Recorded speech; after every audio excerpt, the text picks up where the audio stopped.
Hello and welcome everyone. I'm going to show you here how to start to use color variables. So this is gonna be really one of things. This is gonna really help you a lot if you would like to start to have in a certain way that it's gonna be absolutely to give you here on everything that you want to have a progress. That is still already to be one of things that is still to be in the way that we can actually see over some place where you want. So first of all, you can actually start to use color variables. So or you can toggle variables and you just click on it.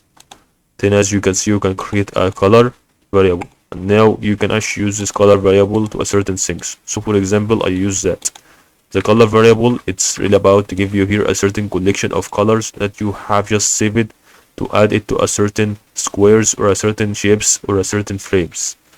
And you can add this color, as you can see, to copy this code of the color and paste it to any kind of that colors that you have. And that's all about to help you guys through this video.